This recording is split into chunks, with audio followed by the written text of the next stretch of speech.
Hello everybody, it's Bourbon Bill, and tonight, a very special episode. Somebody get my deer rifle. We're going hunting, and not just for any deer, but baby stags, or Stagg Juniors, if you will.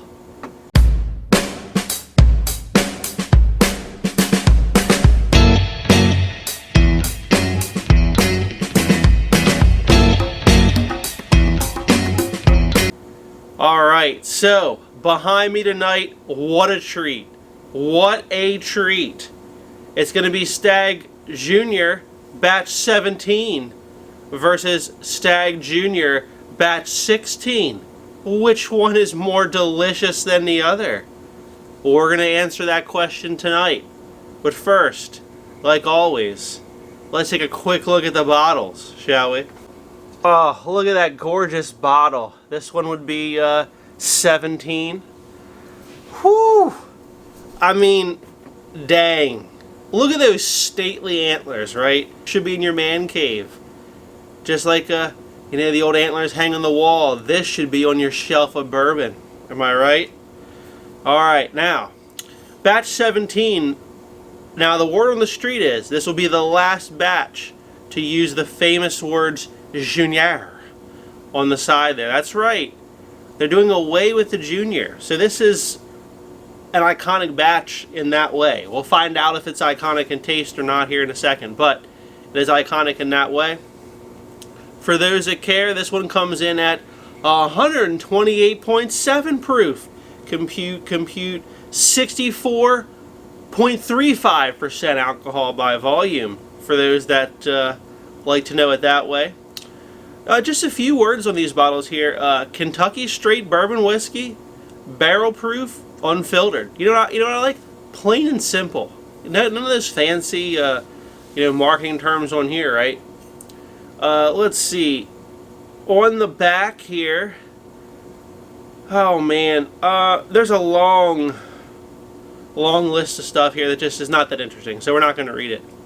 But for those that are in the know, obviously, Buffalo Trace product, and it's obviously the junior version, right, of old George T. Stagg, which very hard to get. We don't have one here, so we're stuck with this today. Alright, so let's look at batch 16. Alright, the other gorgeous batch 16 bottle. The only difference here would in fact be the proof. There's no batch number written on here, but we got 130.9 proof. Whew! A little hotter. Coming in at compute 65.45% alcohol by volume. So, same fancy words on the bottle. That's the only difference. So, we put this back. My wife did pour these blind for me. So let me grab them here. Alright, there they are. A and B. We don't know what is what. Color, the same. Believe it or not. It's pretty dark. Not the darkest bourbon we've ever had on this channel, but it's pretty dark. Let me switch hands here. It feels unnatural to have A in my left hand. Alright, we're going to give these a nosing and a tasting and say which one I like best. And then it'll be revealed for you on the screen which is which, but that way you can follow along as we go. But we're going to decide, is 17 better than 16? Alright, on the nose, let's give A sniff. Oh my God, I knew we were going to be in for a delicious evening. Wow. Hell of a nose on this. Man, I get just like sweet cherries. A lot of people say it smells like Coca-Cola. This smells like I just cracked open a can of Coca-Cola. I get some cherries, some like a faint hickory note I kind of get on Buffalo Trace sometimes. Faint whiff of peaches, believe it or not, on this one. There's some oak in the background, but it's not that present in the nose. There's a little bit of. Let's give it a taste. Wow. Tastes like hot Coca-Cola, man. The finish goes on for a while. Like just a nice burn and tingle through the throat. when I take a sip initially, I get like that cherry Coca-Cola. Well, it's Coca-Cola with like a hint of cherry. I wouldn't say it's cherry Coca-Cola, but it comes in Coca-Cola. Then like the burn increases right to a tingle, and I get like a almost like a chocolate pudding to the finish. If I had to say what it was, it's some sort of like bitter chocolate note on the end. Not much oak, but let's take one more sip. Wow. Delicious experience. Not picking out really anything different. Same kind of notes. Coca-Cola, some cherry. And then it kind of fades into that like chocolatey pudding. I would say it's a pretty spiky palate. Like you get that nice flavor, then like boom, the heat, and then we get the chocolate pudding, which just fades a while. So I wouldn't say it's the most well-balanced thing I've ever had, but it's pretty good. Alright, let's go Glass B. Glass B. Oh. Another delicious smelling nose. So it's a little different, I will say that.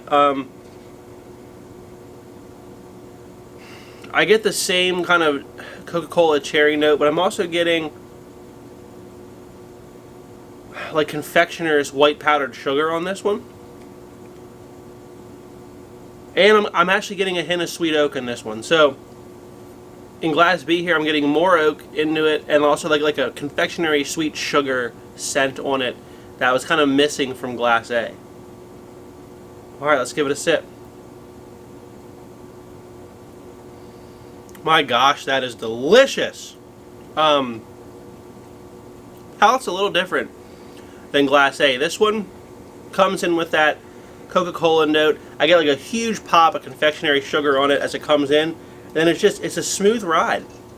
The proof never punches you in the tongue like Glass A did. This proof is kind of, it's there, right? It's there. But it's kind of mellow all the way through. Let's take another quick sip. Yeah, wow.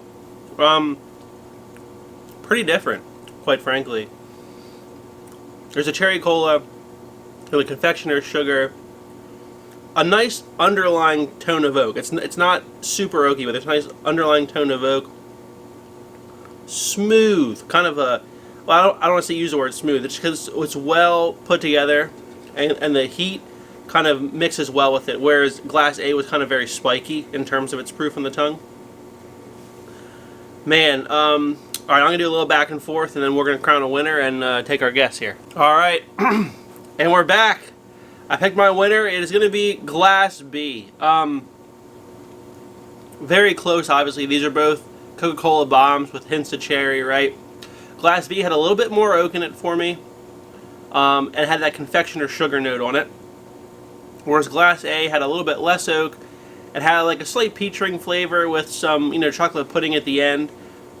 But ultimately, it was kind of not as well integrated. It was a little spiky in terms of its proof. And the flavors didn't actually last as long as Glass B. So I chose Glass B. As far as which one's which, no idea. No idea, none. Because they're very, very similar. They're only like 3 proof points off. I'm not going to know, right? So doesn't matter, but Glass B won today. Now, let's check out the old answer key and see what it was. The winner tonight, Glass B, Batch 16 was the big winner tonight. Should you skip Batch 17? Absolutely not. It's delicious. I was lucky enough to get both of these. Batch 17, I was able to get actually in PA on an online drop. So $54.99 for Batch 17. What a steal. There's very little for $55 that's better than this. If you like barrel proof and you like the Buffalo Trace, palette. This one I was able to snag, I believe, for $60, $59.99 in New Jersey a while back. So, if you have these, if you have them and you haven't opened it, open it and enjoy it. These are 2021 here is the last of the juniors. There'll be no more Stagg Jr. They'll just be, I assume, a similar bottle with the term Stagg on it. The other fancy rumor I heard was that, as everyone knows, in 2021 there was no George T. Stagg. George T. Stagg, didn't live up to snuff, right? The barrels weren't as good, so they didn't actually bottle George T. Stagg in 2021. The rumor that I heard, though, was that actually in these two batches, and perhaps the upcoming batch, batch 18 for 2022, they actually used those barrels they had set aside for George T. Stagg and mixed them in here. Don't know if that's true or not, because these are the only two Staggs I have. So I can't go back and say, oh, batch 13 tasted younger. I have no idea. Both excellent. How would I rate them? A+, and I give this one an A. Only because it lost today, but for the value, for 50, if you can get these for MSRP, you buy them. You buy them all day. If you're unlucky that you can't find them at MSRP, what would I pay? What would Bourbon Bill pay if he saw one on a shelf? I think I would pay about $100. And I say that because these are excellent barrel-proof products from Buffalo Trace, and pretty much anything barrel-proof from Buffalo Trace is expensive to get. So I think 100 is fair. Going above 100, there's probably better things. So I will link it above. But batch 16 was in my top 10 of 2021. It was there, top 10. I did not have batch 17 at the time, so it did not make the video. Anyway, if you like this video, please like, comment, and subscribe, and we'll see you soon with something probably a little less exciting than some Staggs. All right, have a great evening, everybody.